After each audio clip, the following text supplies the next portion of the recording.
Bonjour à tous. Aujourd'hui, en fait, je voulais parler de la sophrologie. Voilà, qu'est-ce qu'un accompagnement en sophrologie?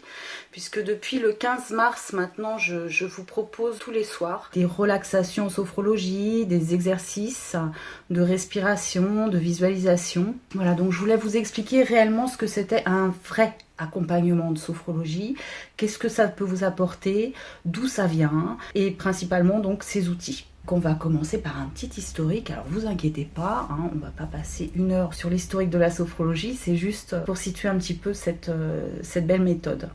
Voilà, donc cette méthode en fait a été créée par Alfonso Caicedo en 1960.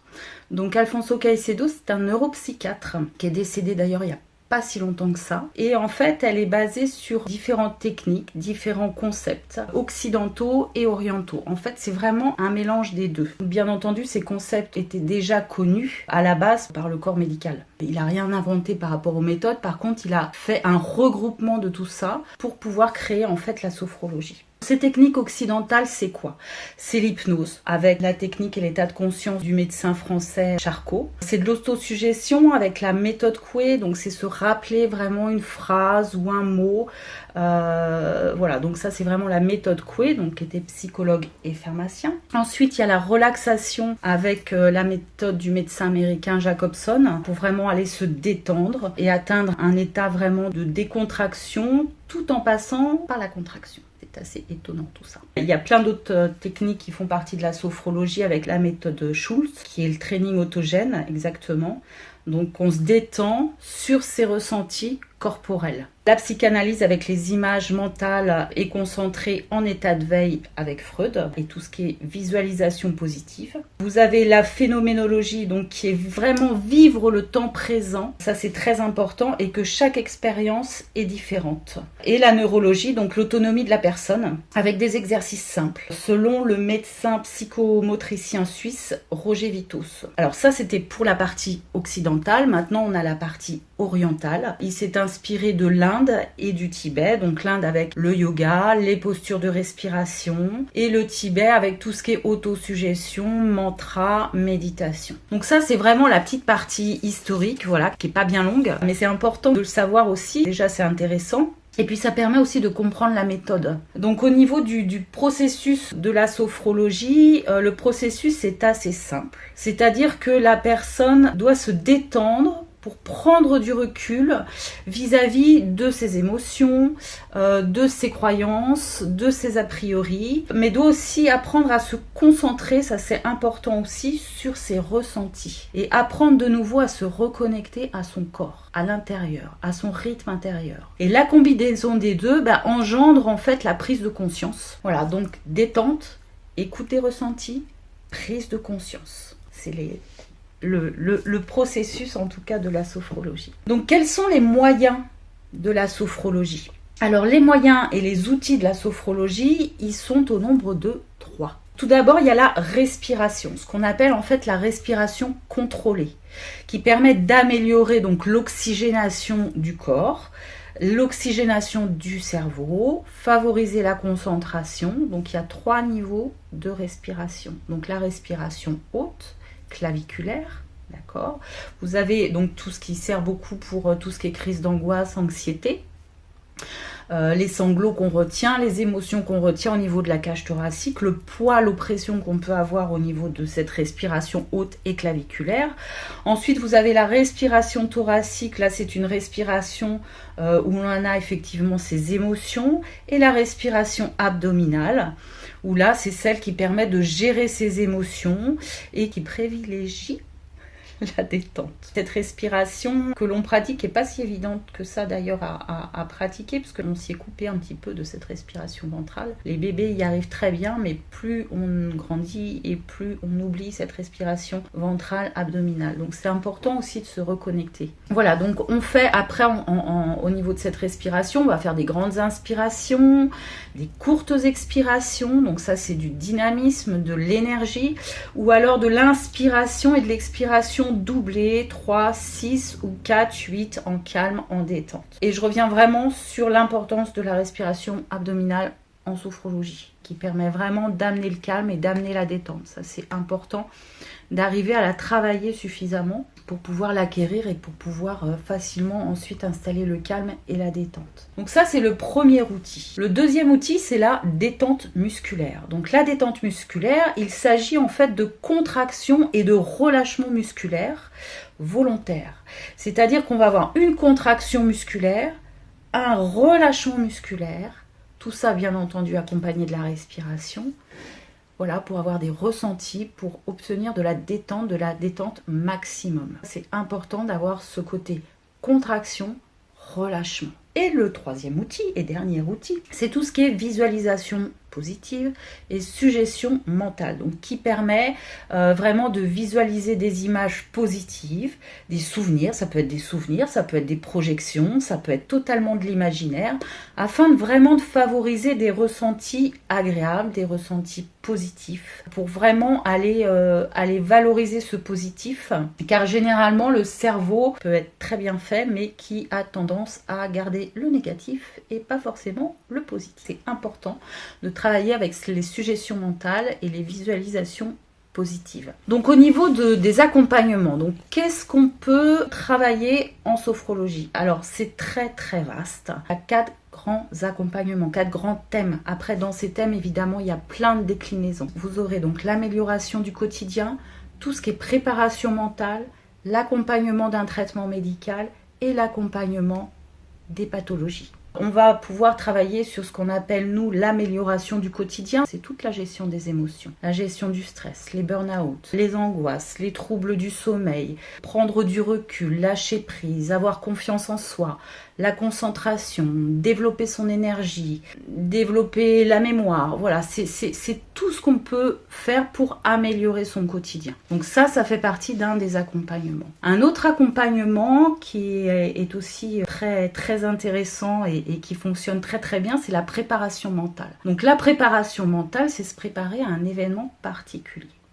Donc il faut savoir que la préparation mentale, il faut venir vraiment suffisamment en avance. Quand on connaît la date de cet événement, ça peut être un accouchement, ça peut être un examen, ça peut être une prise de parole. Voilà, il faut venir vraiment suffisamment en avance pour avoir le temps de préparer son mental et son émotionnel à cet événement. Donc effectivement, on va pouvoir travailler sur tout ce qui est événements sportifs, compétition, donc compétition sportive, ça peut être un spectacle, ça peut être un brevet, un bac, un permis de conduire, une prise de parole devant une assemblée, ça peut être un accouchement, une préparation à une opération importante, des entretiens professionnels, des examens médicaux, voilà, c'est tout ce qui est préparation mentale à un événement. Ensuite, on a un troisième accompagnement qui va être l'accompagnement d'un traitement médical afin de gérer la maladie, son acceptation, l'annonce de la maladie, mieux vivre avec ses traitements, s'il y a des traitements, accueillir au mieux, je dirais, les effets secondaires et savoir les gérer. On va pouvoir travailler sur de la rééducation, les personnes qui sont en rééducation, sur les greffes, sur la dépression, sur les acouphènes, la narcolepsie, les apnées du sommeil, comment accepter un appareillage, voilà, c'est très vaste. C'est tout ce qui est vraiment accompagnement d'un traitement médical. Bien entendu, je rappelle que la sophrologie, ça se substitue pas, bien évidemment, à tout ce qui est traitement médical. Nous ne sommes pas des médecins. Nous, on accompagne. On va vous accompagner, vous aider à mieux supporter certaines choses et à accepter certaines choses par rapport à une maladie, une opération, un traitement.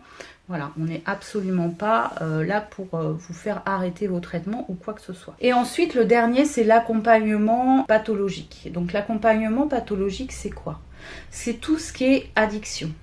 Donc addiction, c'est l'alcoolisme, le tabagisme, les jeux vidéo, les téléphones portables, voilà, tout ce qui peut être addictif. Ça va être également tout ce qui est pathologie dans les pulsions. Donc ça peut être la boulimie, tout ce qui est compulsion alimentaire, anorexie. On va avoir aussi tout ce qui est phobie. Donc ça peut être la peur de l'avion, la peur de la foule, la peur des insectes, des araignées, le vertige, la peur d'être en voiture, dans les transports, peu importe, toutes les phobies que vous pouvez avoir. Donc voilà pour quels sont les accompagnements, qu'est-ce qu'on peut faire en sophrologie. Au niveau du public, je dirais que c'est tout public. ça va de l'enfant jusqu'à la personne âgée, aussi bien en individuel qu'en groupe. Mais ça, on en reviendra, j'en reparlerai en fin de cette vidéo. Donc les déroulements d'un accompagnement, comment ça se passe ? Maintenant, vous avez un petit peu les outils, mais réellement, comment se passe un accompagnement ? En fait, il va être partagé en 4 étapes, on va dire. Bien entendu, chaque séance est différente puisque l'intention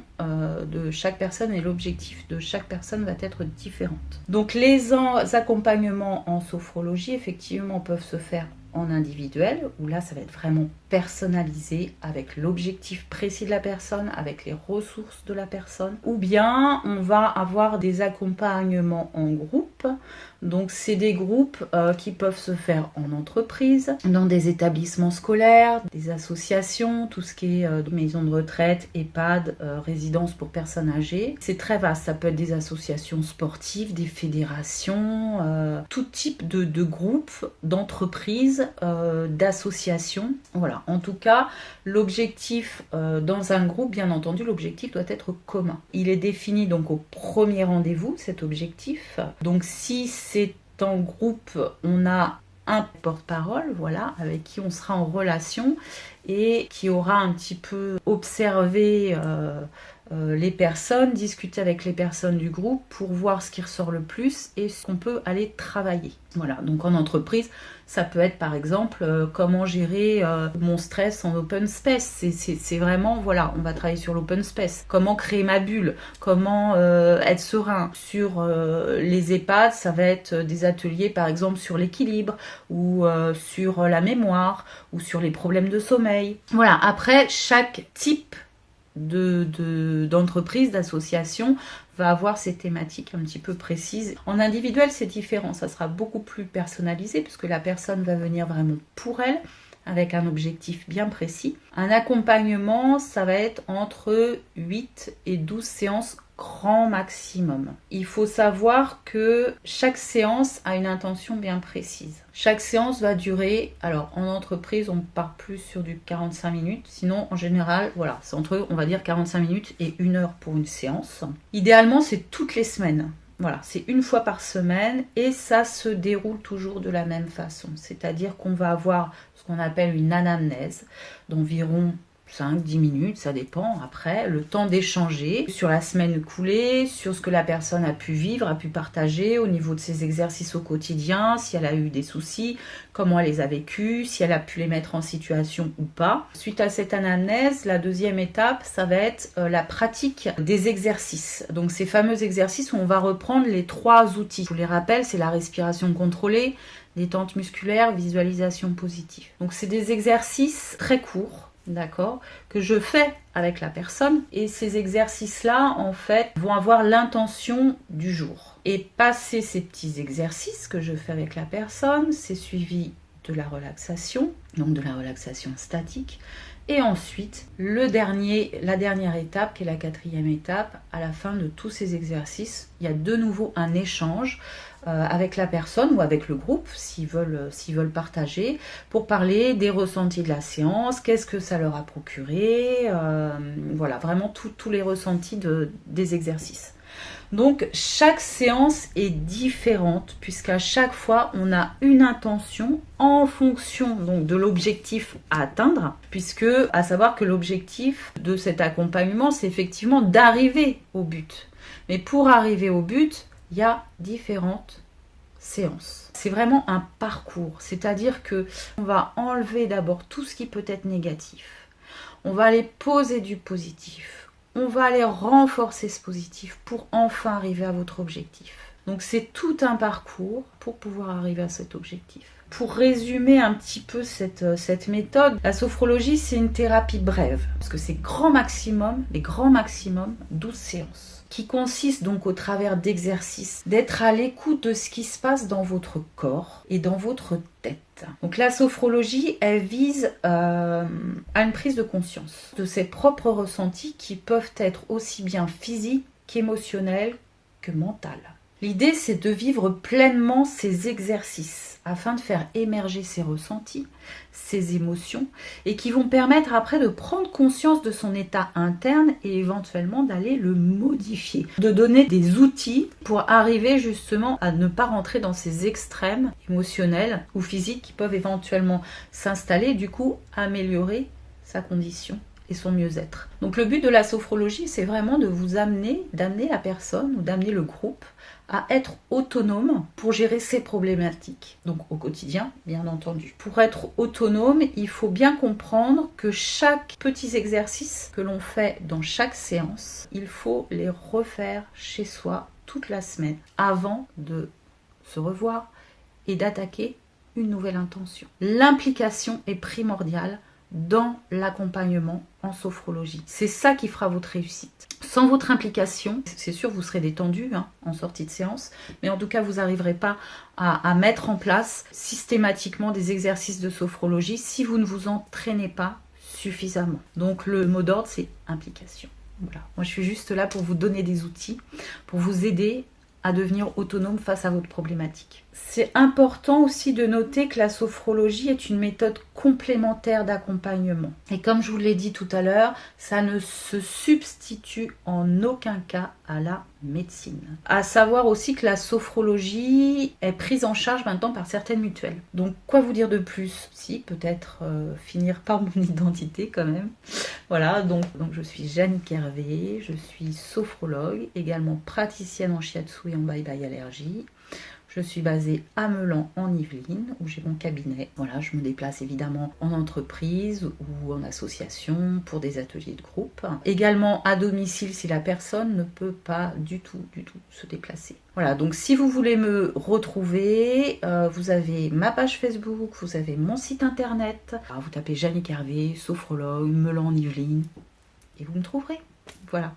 Donc écoutez, j'espère en tout cas que je vous aurai éclairé sur la méthode de la sophrologie. Voilà, en tout cas moi je suis ravie si j'ai pu aider certaines personnes en ces moments de confinement par les relaxations que je poste depuis le 15 mars sur ma page Facebook. En tout cas, prenez soin de vous et je vous dis à bientôt puisque à partir du 11 mai, je serai en capacité de rouvrir le cabinet. Prenez soin de vous et à bientôt.